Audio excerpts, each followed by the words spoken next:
tayo ng isang sakong patuka para sa ating mga alaga. Guys, ayun o, bumili ulit kami ng another 25 kilos kasi yung nakaraan nagpalengke kami, hindi naka 25 kilos yung nabili namin kasi wala silang stock. So ayan, bumili ulit tayo. So ito yung update. Paingitan na naman kami ng malengke today. Let's go. Uwi na tayo. Guys, pauwi na kami, tapos na po kami pumalengke. Guys, pauwi na po kami. May papakita ko sa inyo. Yo, nakita nyo ba yan? Ganyan, kapag ka farmers taas walang kaarte-arte. Pero dapat ang mindset para yumaman.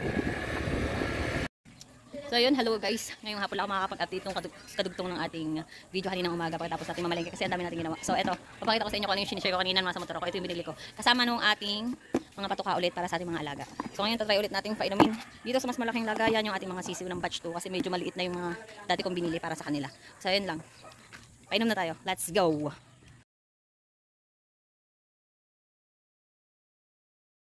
So yun guys, tapos na natin linisin, tapos nilagyan na natin ng tubig ito, tapos nilagyan natin ng vitamins. So ito, dadalhin na natin ito sa ating batch 2 para makainom na sila. Kung tataka kayo kasi bakit isa to may batch 1 at batch 2 ako. Nung nakaraan kasi bumili na ako ng ganito kalaki para dun sa batch 2 natin, pinalitan na natin yung unang inuman ng batch 1 natin kasi nauna sila talaga mas lumaki kasi syempre unang batch 1 nga siya. Mas malaki na sila. So nauna ko silang bilhan ng ganito kalaki. Tapos ngayon ko lang nabilhan tong batch 2 kasi medyo lumaki na rin sila. So ayun, kaya ngayon ko lang naibili ang batch 2. Si batch 1 ay meron na. Ayan, papatukan na tayo guys. Tsaka papainom. Let's go! So ayan guys, pinalitan na natin yan. Kasi yan pa yung una nating bilhin, mga sisiw pa sila. Yung batch 1 natin, napalitan na natin ng tubigan. So ito, ngayon ko lang papalitan ang tubigan ng ating batch 2 na ito. Ayan na sila oh. Batch 2 to guys. Malaki na 'di ba? Yan sila. Binigyan ko rin sila dito ng isa pang inuman para hindi sila siksikan doon sa isa.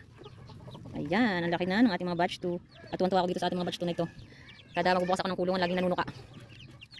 Kumpara doon sa aking batch 1, nakada bukas ko ay napakababait. Talagang nakakarga ko agad. Tsaka kahit nagbubukas ako ng kanilang mga pintuan, hindi nanunuka. Itong batch 2 natin, itong mga makukulit to eh. Kaya ito tuwan-tuwa ako sa mga to eh. Nainom na sila oh. Napakababait din naman ng mga yung kahit nanunuka kapag magbubukas ang pinto. Say hi sa vlog natin, dali. Napaka-cute naman ang aming mga bibi oh. Ayan. Dapat lilinisin ko na rin ulit yung sahig nila para hindi madumi. So yun, na-update ko lang. Bumili tayo kanina umaga ng mga patuka ulit. Another batch ng patuka. Tapos, ayan, pati ito binalitan ko na. So ayan, pinasilip ko na rin sa inyo ito ating batch 2. Tapos ito nasa kabila ang batch 1. Ayan sila. Nasa loob niyan. Pakita ko sa inyo, wait. So ito guys yung ating batch 1. Yan, ang lalaki na nila. Ayan oh. Ginawa ko sila ng hapunan. Nadapo naman sila dyan. Diba, natry na natin puntahan ng gabi. Nadapo naman sila dyan. So ito yung batch 1. Ayan yung inuman nila, napalitan ko na. Nauna ko itong bilhan mga ito. So yun lang, update ng ating progress kahit paano sa ating mga sisiw. So ayan nanay, ang papatukan ng mga kanyang native.